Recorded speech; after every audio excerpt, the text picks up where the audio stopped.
Uludere diyarında, Roboski'nin dağında, çocuklar yürür soğuk gecelerde, ekmek düştükleri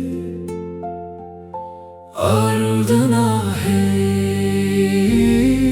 Mayınların gölgesinde ayaz vurur tenlerine, bir lokma umut için düştüler dağ yollarına hey.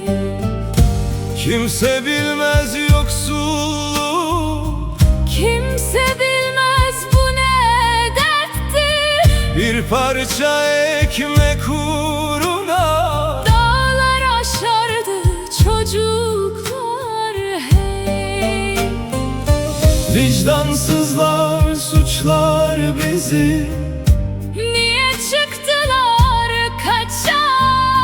bilmezler ekmek bazen Dağın öte yanında hey.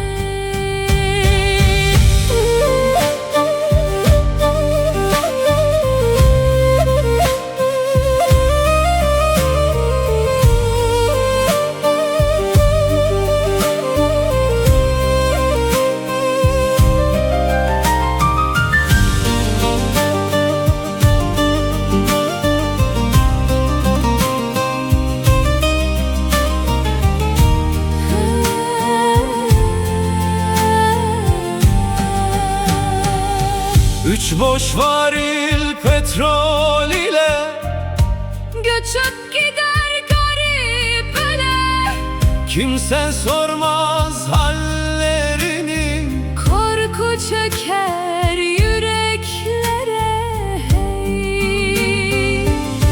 O dağları aşanların derdine yoktu bir çare, ana sesi ağıt oldu, yankılandı vadilerde hey.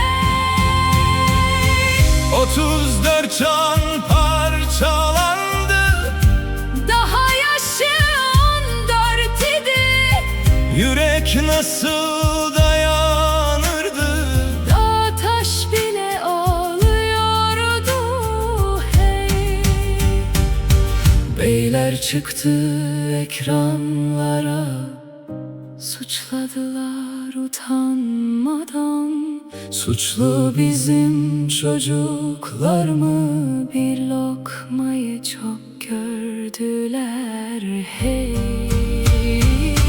34 can parçalandı, Kimi beden 1000 parçaydı, anaların gözyaşları aktı Roboski dağlarına.